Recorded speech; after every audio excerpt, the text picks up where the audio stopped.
Caller, you're live on the air right now. We have Juan from Seattle, I believe. Go ahead, hit one. Hello, Rabbi.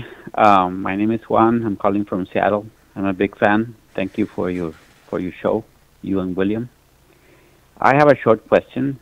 I've heard your several occasions where you mentioned that the regular Christian attaches to his Christianity because they're emotionally involved.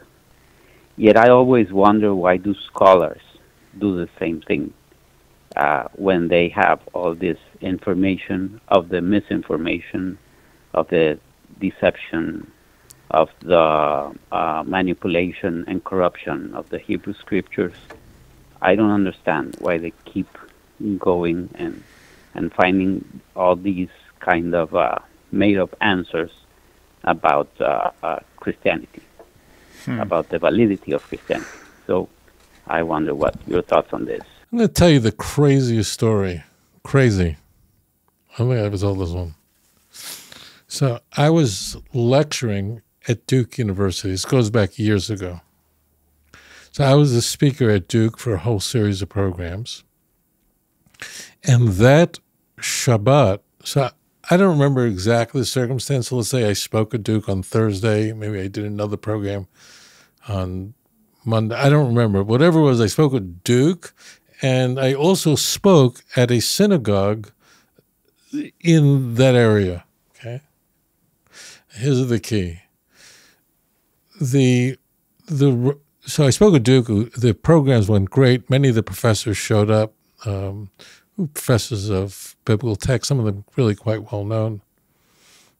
So Friday night, I do a program at a synagogue, not far from the university. Prior to my presentation on Friday, the rabbi called me into his office and said to me, Rabbi Singer, I just want you to understand this. There's a woman, a congregant, a member of our congregation. Her daughter is involved is become a Jew for Jesus, became a Christian. What could we do? I said, well, could we set up so I can meet with her? I could sit down with her. I'm here the whole weekend, so anytime, let's set it up, and I'd be glad to answer her questions, whatever it was. Okay. The rabbi speaks to the mother, and the girl adamantly will not talk to me. She's not interested. She will not speak to me. She won't. Refuses. So I told the rabbi to ask the mother, will she attend my Friday night lecture? So I was speaking at that synagogue Friday night. Will she at least attend the lecture? Doesn't have to meet with me, and the girl agreed.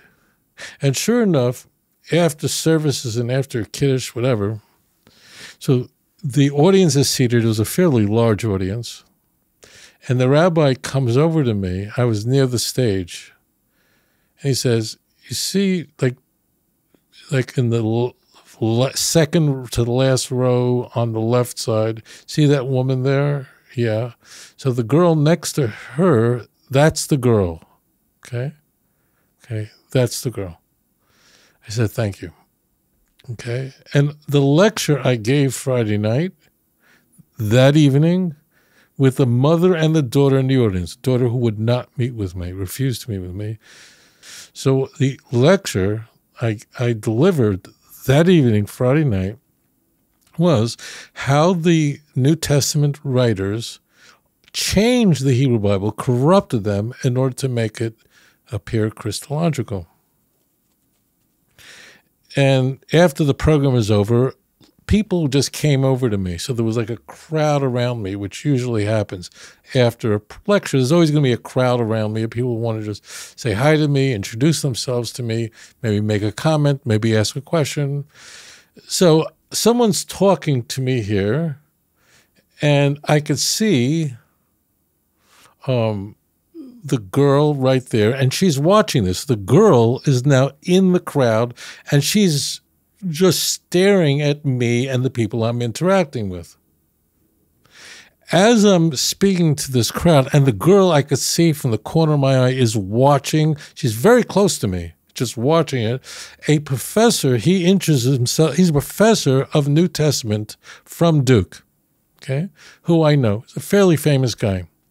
He goes up and he says, Rabbi, you know who I am. I'm professor of New Testament at Duke, and it was a pleasure to see you. And I just want you to know, even though, I'm a Christian, I want you to know that everything that you taught is completely true.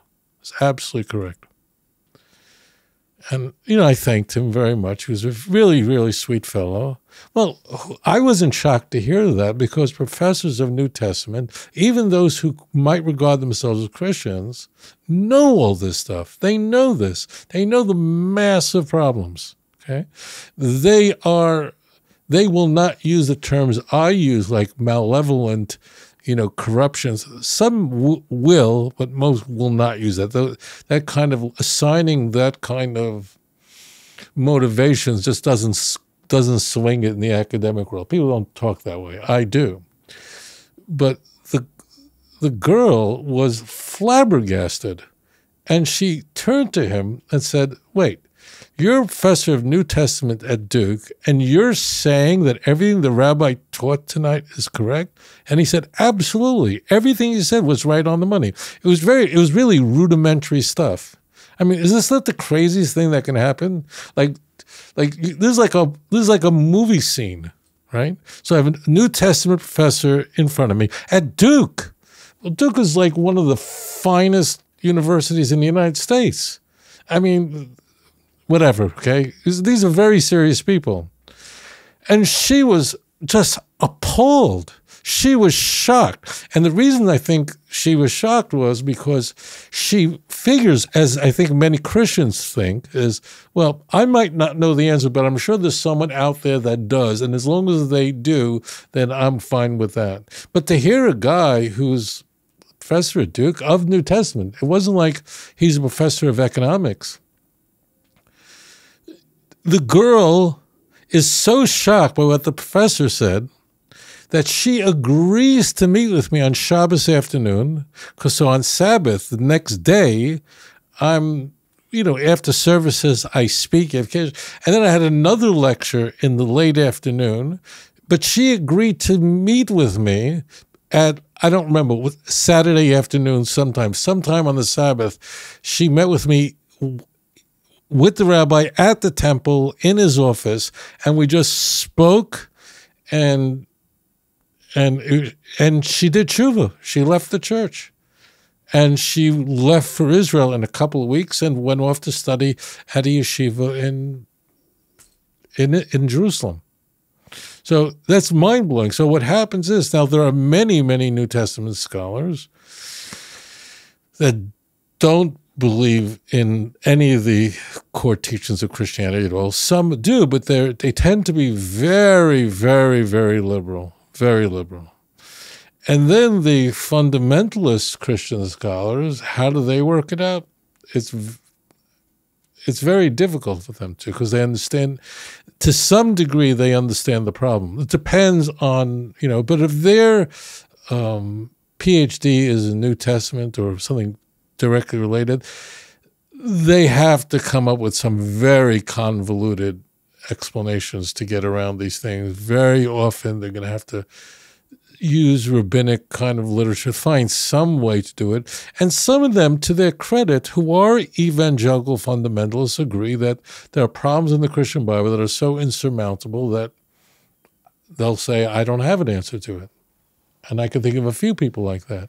So the vast majority of New Testament scholars in the universities will admit that everything I'm saying is correct. Everything I'm saying is correct. If you want to find Christians who will say that I'm a liar, that you go to a Sunday school, a high school teacher who teaches New Testament at some Christian schools. They'll call me every name in the world, but they're not real scholars. The serious guys will go, these are real serious issues that have to be addressed, and more frequently than that, will say absolutely correct. Because really, what I teach here, this is not complicated stuff. And I'm not, using inferences or using the church fathers, because I know that there are many of you who are watching me right now and listening to my voice right now, that you're trying to decide if you're going to be a Jew or a Christian, right? Like everything's at stake. So this is not a time for me to start quoting other people. I go right to the text and I explain what's actually going on. So that's how they deal with it. I could tell you so many stories about this happening. In the Philippines, you guys like stories. I was lecturing in Manila at a premier Christian college. In fact, there's a video of me speaking there. But this Christian college, I don't want to go too long with this. This Christian college had a graduate level thing. You can even get a PhD there. A lot of famous New Testament scholars and preachers graduate from this college. I forget the name of it. I've lectured there a number of times. And they really were very nice to me, always very nice. And there was a guy who came late to the lecture, so he didn't see my introduction. And he was in the graduate school, graduate level, and he raised his hand to me. He must thought I was a Christian. And he asked me, how do you explain the Trinity? It's just impossible to explain it. Like, how do you? He must have thought I was messianic. I don't know what the heck he thought, but he didn't get the memo. I mean, it's just insane. You can't even make this up. So I'm in the Philippines. I'm in the Far East. I'm in Manila at a premier Christian university. Okay, where it's not easy to get in, like top. Okay, and a graduate student comes late to the lecture. The place was packed. He doesn't know that I'm an Orthodox rabbi. I don't know what he thought, but he must have thought I was messianic or something. I don't know, whatever. It was a big room, place was packed. We didn't see my kippah. And he said that I can't explain the Trinity because it doesn't make sense. How do you explain it? They really struggle with this stuff, okay? They really, really struggle with this stuff. The problem is that Christians are taught since childhood that, Jesus loves you and you're going to go to heaven if you believe in him and go to hell if you don't believe in him. And what they then do is they are very familiar. If they're pastors, they have much more familiarity with the Christian Bible than the Hebrew Bible, lahavdil. And what they do is once they start going into the Hebrew Bible, they're just reading it through the Christian filters, through a Christian theological grid. And the Christian translators are very happy to help by mistranslating everything. So that's really what's happening. But the highest level in the academic world, they absolutely know that everything I'm telling you is nonsensical, and it doesn't say virgin. Isaiah 7:14 and Hosea 11:1 is ripped out of context in Matthew 2:15. They know this. What I teach here generally is fairly rudimentary stuff. This is not complicated and it's not controversial at all. Anyways, thank you for your question. If you enjoyed this program, please like and subscribe. אדון עולם אשר מלך בטרם כל יציר נברא לעת נעשה בחפצו כל אזי מלך שמו נקרא ואחרי ככלות הכל לבדו ימלוך נורא והוא היה והוא עובד